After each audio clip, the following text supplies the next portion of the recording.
Movie की शुरुआत Santiago की एक खतरनाक जेल को दिखाते हुए होती है, जहां बहुत सारे कैदियों को रखा गया है। लेकिन इन कैदियों की खास बात यह है कि ये कैदी कोई माफिया क्रिमिनल नहीं है और ना ही इनमें से किसी ने कोई मर्डर या चोरी की है, बल्कि ये सभी कैदी प्रोटेस्टर हैं, जिन्होंने देश की तानाशाही के खिलाफ आवाज उठाई थी, जिस वजह से उन्हें जेल में बंद कर दिया गया। और इन कैदियों के साथ क्रिमिनल से भी बदतर सलूक किया जाता है, और अगर कोई कैदी जेल से भागने की कोशिश करता है तो उसे तुरंत मौत की सजा दे दी जाती है। अब इस जेल में हम लियोन नाम के कैदी को देखते हैं, जिसे उसके साथियों के साथ प्रोटेस्ट करने के जुर्म में अरेस्ट किया गया है। लेकिन लियोन जेल में आने से पहले ही अपने साथियों के साथ जेल से भागने का प्लान बना चुका है। इसलिए वो अपने साथी रॉबर्ट से कहता है कि हम कुछ दिनों बाद इस जेल से भाग जाएंगे, जिस पर रॉबर्ट कहता है कि जेल से भागना इतना आसान नहीं होगा, इसलिए हमें सोच समझकर कदम उठाना पड़ेगा। अब वो दोनों बातें कर ही रहे थे, इसी बीच जेल का वार्डन बोरिस वहां आता है और सबको जेल के रूल्स बताते हुए कहता है कि ये जेल मेरे अकॉर्डिंग चलती है, इसलिए अगर किसी ने जेल से भागने की कोशिश की तो उसे तुरंत मार दिया जाएगा। इसलिए शांति से अपनी सजा काटना और जेल से भागने की गलती मत करना। अब सब कैदियों को उसकी बात समझ आ जाती है, जिसके बाद सभी कैदियों को सेल में भेज दिया जाता है। अब लियोन भागते हुए सेल नंबर 50 की तरफ भागता है, क्योंकि इस सेल के नीचे एक रास्ता है जहां से आसानी से भागा जा सकता है। अब जैसे ही लियोन वहां पहुंचता है तो उस सेल में पहले से एक कैदी होता है, जिस वजह से लियोन को सेल नंबर 51 में जाना पड़ता है। कुछ देर बाद उसके साथी भी वहां आ जाते हैं, जो लियोन से पूछते हैं कि तुम सेल नंबर 50 में क्यों नहीं गए, जिस पर लियोन उन्हें बताता है कि उसे आने में थोड़ी देर हो गई थी, जिस वजह से वो सेल किसी और ने ले लिया। अब ये सुनकर उसका साथी जर्मन कहता है कि अब हम क्या करेंगे, तो रॉबर्ट कहता है कि हम बस भागने की तैयारी करेंगे। अब दूसरी तरफ हम माइकल नाम के एक और कैदी को देखते हैं, जो अपने हाथ में गिटार लेकर आ रहा था। असल में माइकल भी लियोन का ही साथी है। अब इस जेल की खास बात यह है कि इस जेल में हर किसी को अपनी पसंद का काम करने की आजादी थी, इसी वजह से माइकल भी अपना गिटार साथ लेकर आया था। अब अगले दिन लियोन अपने साथियों के साथ यहां से भागने का नया प्लान बनाता है। इसी बीच वो अपने कदमों से जेल की लंबाई भी नापता रहता है। अब वो अपने दोस्तों से कहता है कि अगर हमें जेल से भागना है तो हमें जेल के अंदर एक सुरंग बनानी होगी, जो लगभग 170 फीट लंबी होगी, जिसकी मदद से इस जेल से भागा जा सकता है। अब ये सुनकर जर्मन गुस्सा हो जाता है और लियोन से कहता है कि तुम पागल हो गए हो, 170 फीट की खुदाई करना बच्चों का खेल नहीं है, और मान लो हमने खुदाई शुरू भी कर दी तो खुदाई वाली मिट्टी को कहां डालेंगे, क्योंकि अगर गलती से भी वार्डन को पता चल गया कि हम लोग जेल से भागने की तैयारी कर रहे हैं तो वो हम सबको जान से मरवा देगा। इस पर लियोन कहता है कि तुम ज्यादा पैनिक मत करो, हम कोई ना कोई रास्ता जरूर निकाल लेंगे। अब ये तीनों बातें कर ही रहे थे कि तभी टोनी नाम के कैदी को इन तीनों पर शक होने लगता है। असल में टोनी वार्डन का खास आदमी है, जो कैदियों पर नजर रखता रहता है, और जिस भी कैदी पर उसे शक होता है उसकी जानकारी ये वार्डन को दे देता है। और अब इसे लियोन और उसके साथियों पर भी शक हो रहा था कि ये तीनों कोई बड़ी प्लानिंग कर रहे हैं, क्योंकि ये तीनों काफी समय से बातें कर रहे थे। अब कुछ देर बाद टोनी रॉबर्ट के पास जाता है और उससे कहता है कि मैं जानता हूं तुम लोग यहां से भागने की प्लानिंग कर रहे हो, इसलिए मैं भी तुम्हारे प्लान में शामिल होना चाहता हूं। अब टोनी की बात सुनकर रॉबर्ट को उसके ऊपर शक होता है, इसलिए वो टोनी से कहता है कि हम लोग बस नॉर्मल बातें कर रहे थे, इस जेल से भागने का हमारा कोई प्लान नहीं है, क्योंकि हमें वार्डन के रूल अच्छे से पता है। अब रॉबर्ट की सुनकर टोनी को उसके ऊपर यकीन हो जाता है। कुछ देर बाद लियोन और उसके साथी सेल के अंदर आ जाते हैं, जहां वो सब सुरंग बनाने की प्लानिंग करते हैं। लियोन उनसे कहता है कि सुरंग बनाने में हमें कई दिन लग सकते हैं, और जैसा कि हम जानते हैं कि गार्ड रोज शाम को आकर सभी सेल की छानबीन करते हैं। ऐसे में अगर हम सुरंग वाले रास्ते को बंद नहीं करेंगे तो उन्हें हमारे ऊपर शक हो सकता है, इसलिए हमें पहले ही दीवार की तरह दिखने वाला ब्लॉक बनाना होगा, जिसकी मदद से हम सुरंग के रास्ते को कवर कर पाएंगे। अब सबको लियोन का प्लान समझ आ जाता है, लेकिन सबके मन में अभी भी वही सवाल घूम रहा था कि आखिर वो खुदाई वाली मिट्टी को कहां छिपाएंगे। अब थोड़ा सोचने पर लियोन माइकल से स्क्रू ड्राइवर मांगता है, जो माइकल ने अपने गिटार में छिपा कर रखा हुआ था। इसके बाद वो माइकल को नीचे भेज देता है ताकि वो अपना गिटार बजाकर सेल के अंदर होने वाले शोर को इग्नोर कर सके। फिर लियोन स्क्रू ड्राइवर से छत में छेद करना शुरू कर देता है और जल्द ही छत का एक टुकड़ा उसके ऊपर आकर गिर जाता है, जिस वजह से छत में एक बड़ा सा होल हो जाता है। अब ये देखकर सब लोग थोड़ा डर जाते हैं, क्योंकि अगर किसी ने उस होल को देख लिया तो उनकी मौत पक्की है। अब लियोन उस होल से ऊपर देखने लगता है तो उसे एहसास होता है कि छत के ऊपर काफी सारी जगह खाली है जहां कई टन मिट्टी डाली जा सकती है। अब उस खाली स्पेस को देखकर लियोन काफी खुश हो जाता है। इसके बाद वो नीचे आता है, पर रॉबर्ट कहता है कि हमें जल्दी से इस होल को बंद करना होगा क्योंकि गार्ड किसी भी वक्त चेकिंग करने के लिए आते होंगे और अगर उन्होंने ये होल देख लिया तो हम सब पकड़े जाएंगे। इस पर लियोन कहता है कि तुम बस जल्दी से बहुत सारे अंडे लेकर आ जाओ, तब तक हम मलबा तैयार करते हैं। अब ये सुनकर रॉबर्ट जल्दी से अंडे लेने के लिए भाग जाता है। वहीं लियोन जर्मन के साथ मिलकर मिट्टी का एक घोल तैयार कर लेता है। जल्द ही रॉबर्ट भी अंडे लेकर आ जाता है जिन्हें वो उस घोल के अंदर डाल देते हैं। वहीं दूसरी तरफ माइकल अपने गिटार से खतरे वाली धुन बजाने लगता है, जिसे सुनकर उसके साथी समझ जाते हैं कि गार्ड चेकिंग करने के लिए आ चुके हैं। इसलिए वो लोग जल्दी जल्दी अपना काम करने लगते हैं। अब जल्द ही ये लोग एक ब्लॉक तैयार कर लेते हैं जिसे वो होल वाली जगह पर लगा देते हैं और उस ब्लॉक को कवर करने के लिए वहां एक पोस्टर चिपका देते हैं। अब कुछ देर बाद गार्ड उनके सेल में आ जाते हैं और उन सबको सेल से बाहर निकाल देते हैं। फिर वो उनकी सेल की अच्छे से छानबीन करते हैं, पर उन्हें सेल के अंदर कुछ नहीं मिलता। अब इसी बीच एक गार्ड को छत के ऊपर वो पोस्टर दिख जाता है, पर जैसे ही वो उस पोस्टर को हटाने वाला होता है तभी उनका सीनियर उन्हें बाहर बुला लेता है, जिस वजह से वो गार्ड उस पोस्टर को हटाए बिना ही वहां से चला जाता है और इस तरह वो सब बच जाते हैं। अब अगले दिन से ही ये लोग अपने काम पर लग जाते हैं और सबसे पहले ये एक ब्लॉक तैयार करते हैं जिसे वो सुरंग वाली जगह पर लगाएंगे। इसके बाद वो सुरंग बनाने का काम शुरू कर देते हैं। अब ये लोग अपने काम को डिवाइड करते हैं। जहां माइकल का काम गिटार बजाकर उन लोगों को खतरे के बारे में बताने का होता है, तो वहीं एक आदमी खुदाई करेगा, जबकि 2 लोग खुदाई वाली मिट्टी को ऊपर डालने का काम करेंगे। पर वो सारा दिन खुदाई नहीं करेंगे क्योंकि अगर वो सारा टाइम अपनी सेल में मौजूद रहेंगे तो बाकी कैदियों को उनके ऊपर शक हो सकता है। साथ ही गार्ड को भी उनके बारे में पता चल सकता है। इसलिए ये लोग डिसाइड करते हैं कि ये दिन में बस 1 घंटे ही खुदाई करने का काम करेंगे।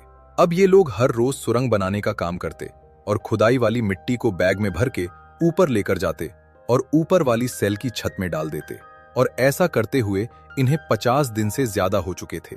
अब हम ऑस्कर नाम के एक कैदी को देखते हैं जिसे इनके ऊपर शक होने लगा था क्योंकि ये लोग हर रोज एक पर्टिकुलर टाइम पर सेल के अंदर जाया करते थे, साथ ही अपने साथ बैग लेकर जाते थे, जिस वजह से ऑस्कर को इनका पैटर्न समझ आ गया था। अब ऑस्कर को इनके ऊपर शक तो हो गया था, लेकिन वो किसी से कुछ नहीं कहता। अब ऐसे ही करके 70 दिन बीत जाते हैं, जहां ये लोग अब काफी बड़ी सुरंग बनाने में भी कामयाब हो गए थे। पर जैसे ही लियोन उस सुरंग को नापता है तो वो थोड़ा परेशान हो जाता है क्योंकि 70 दिन कड़ी मेहनत करने के बाद भी वो लोग सिर्फ 16 फीट तक ही खुदाई कर पाए थे। यानी कि अगर वो ऐसे ही काम करते रहे तो 170 फीट की खुदाई करने में उन्हें 10 साल लग जाएंगे। इसलिए वो अपने साथियों से कहता है कि अगर हमें सुरंग जल्दी बनानी है तो हमें और लोगों को अपनी टीम में शामिल करना होगा जो इस काम में हमारी मदद कर सके। अब सब उसकी बात से सहमत हो जाते हैं। इसके बाद वो अपना काम बंद कर देते हैं और वापस बाकी कैदियों के साथ घुल मिल जाते हैं। इसी बीच जर्मन मिट्टी भरा हुआ बैग ऊपर ले जाने लगता है, पर तभी एक गार्ड उसे रोक लेता है और उसका बैग चेक करवाने के लिए कहता है। अब ये सुनकर जर्मन थोड़ा डर जाता है, पर वो खुद को शांत रखते हुए अपना बैग चेक करवा देता है क्योंकि उसने पहले ही मिट्टी को छिपा दिया था और उसके ऊपर अपना सामान रख दिया था। अब गार्ड को बैग से कुछ नहीं मिलता, पर उसे तब भी उसके ऊपर शक होता है। इसलिए वो जर्मन को चेकिंग रूम में आने के लिए कहता है। अब जर्मन भी उसके पीछे जाने लगता है, पर इसी बीच लियोन उसका बैग बदल देता है। असल में उन लोगों ने ऐसी सिचुएशन से बचने के लिए पहले ही बैकअप प्लान बनाकर रखा हुआ था, जो आज उनके काम आ गया था। क्योंकि जब जर्मन चेकिंग रूम में अपना बैग चेक करवाता है तो गार्ड को उसके अंदर कुछ नहीं मिलता। अब अगले दिन लियोन अपने साथ कुछ और कैदियों को शामिल कर लेता है और उन्हें अपना सारा प्लान बता देता है। इसके बाद वो उन्हें सुरंग दिखाता है और बताता है कि हम लोग रोज 1 घंटे की शिफ्ट में काम करेंगे, जिसमें 2 लोग खुदाई का काम करेंगे, 2 लोग मिट्टी शिफ्ट करने का काम करेंगे, जबकि बाकी के लोग कैदियों के बीच रहकर अपना काम करेंगे ताकि किसी को हमारे ऊपर शक ना हो। अब अपना काम आसान करने के लिए ये जिस सेल में खुदाई कर रहे थे उसी सेल की छत पर भी एक होल बना देते हैं ताकि ये लोग डायरेक्ट ही मिट्टी को ऊपर वाली सेल में ट्रांसफर कर सकें और इन्हें सीढ़ियों से मिट्टी को ऊपर ना ले जाना पड़े। अब इनका काम काफी स्पीड में चलने लगता है और ये लोग काफी बड़ी सुरंग बनाने में भी कामयाब हो जाते हैं। अब एक दिन जब ये लोग रोज की तरह फुटबॉल खेल रहे होते हैं, तभी ऑस्कर रॉबर्ट के पास आता है और उससे कहता है कि मैं जानता हूं तुम लोग जेल के अंदर सुरंग बना रहे हो और जेल से भागने की तैयारी कर रहे हो, पर अब मैं भी तुम्हारे साथ शामिल होना चाहता हूँ, क्योंकि मैं वापस अपनी फैमिली के पास जाना चाहता हूँ। इसलिए प्लीज मुझे भी अपनी टीम में शामिल कर लो। अब ये सुनकर रॉबर्ट उसे भी अपनी टीम में शामिल कर लेता है। अब ऐसे ही करते करते इनकी टीम में 40 लोग शामिल हो जाते हैं, जिस वजह से इनकी खुदाई का काम भी तेजी से आगे बढ़ता रहता है। और अब इन्हें खुदाई करते हुए पूरे 180 दिन हो गए थे। अब एक दिन लियोन अपने साथियों से कहता है कि हमारी टीम में 40 लोग शामिल हो चुके हैं, जो हमारे लिए सही भी है और हमारे लिए परेशानी की बात भी है, क्योंकि ज्यादा लोग होने की वजह से हमारा काम आसान तो हो गया है, पर ज्यादा लोग होने की वजह से जेल से भागना अब थोड़ा मुश्किल हो गया है, क्योंकि अगर 40 लोग एक साथ जेल से भागेंगे तो पुलिस हमें पकड़ सकती है।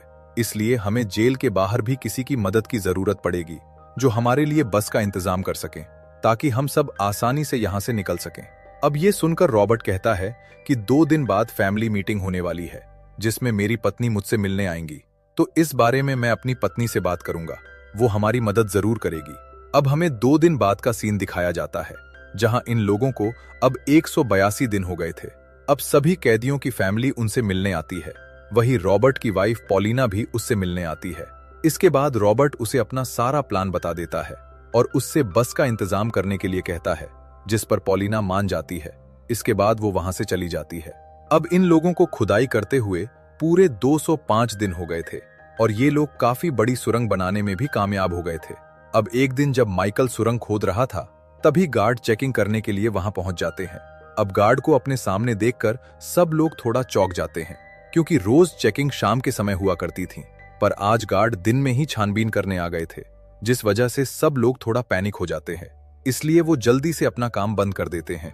पर माइकल अभी भी सुरंग के अंदर ही फंसा हुआ होता है, क्योंकि सुरंग काफी लंबी थी, जिससे निकलने में थोड़ा टाइम लग जाता है। अब माइकल जल्दी जल्दी सुरंग से बाहर निकलने की कोशिश करता है। वहीं दूसरी तरफ रॉबर्ट गार्ड का ध्यान भटकाने के लिए सभी कैदियों को उनके सामने खड़ा कर देता है और उन्हें आगे बढ़ने से रोकता है। अब ये देखकर सीनियर ऑफिसर को गुस्सा आ जाता है, इसलिए वो उन सब पर लाठीचार्ज कर देता है। पर सारे कैदी भी पुलिस के ऊपर हमला कर देते हैं, जिस वजह से जेल का माहौल थोड़ा सीरियस हो जाता है। वहीं माइकल भी सुरंग से बाहर आ जाता है। इसके बाद वो ब्लॉक से सुरंग को बंद कर देते हैं और बाहर जाने लगते हैं, पर उसे बाहर कोई दिखाई नहीं देता, क्योंकि सीनियर ऑफिसर ने सारे कैदियों को ग्राउंड में खड़ा कर दिया था। कुछ देर बाद वार्डन भी वहां आ जाता है और वो सबको शाम तक ऐसे ही धूप में खड़े रहने की सजा देता है। साथ ही उनका शाम का खाना भी बंद करवा देता है। वहीं दूसरी तरफ हम पॉलिना को देखते हैं, जो अपने कुछ खास साथियों के साथ मिलकर रॉबर्ट और उसके साथियों को जेल से बाहर निकालने का प्लान बनाती है। अब कुछ दिन बाद जेल के अंदर रॉबर्ट की वकील उससे मिलने आती है, जहां वार्डन रॉबर्ट को सिगरेट ऑफर करता है, पर रॉबर्ट सिगरेट लेने से मना कर देता है। पर वो वार्डन के सिगरेट के पैकेट को देख लेता है कि वो कौन सा ब्रांड पीता है। अब अगले दिन 2 कैदी सुरंग खोदने का काम कर रहे थे, पर तभी ऑक्सीजन की कमी से एक कैदी बेहोश हो जाता है। पर फॉर्चुनेटली रॉबर्ट उसे नोटिस कर लेता है, इसलिए वो जल्दी से उस कैदी को बाहर खींच लेता है, जिस वजह से उसकी जान बच जाती है। अब शाम को जब सब खाना खा रहे होते हैं, तभी सब लोग ऑक्सीजन के बारे में डिस्कस करने लगते हैं, क्योंकि अगर सुरंग के अंदर ऑक्सीजन की कमी को पूरा नहीं किया गया तो कोई भी कैदी सुरंग से बाहर नहीं निकल पाएगा। अब इस प्रॉब्लम को दूर करने के लिए लियोन उनसे कहता है कि हम फैन की मदद से सुरंग के अंदर ऑक्सीजन सप्लाई कर सकते हैं, पर इसके लिए हमें मोटर की जरूरत पड़ेगी। जिस पर रॉबर्ट कहता है कि मोटर का इंतजाम मैं कर लूंगा। अब खाना खाने के बाद रॉबर्ट एक कैदी के पास जाता है और उससे कहता है कि अगर तुम मुझे अपनी मोटर दे देते हो तो हम तुम्हें भी अपने साथ जेल से भगा सकते हैं, जिस पर वो कैदी मान जाता है। इसके बाद वो लोग फैन की मदद से सुरंग के अंदर ऑक्सीजन सप्लाई कर देते हैं।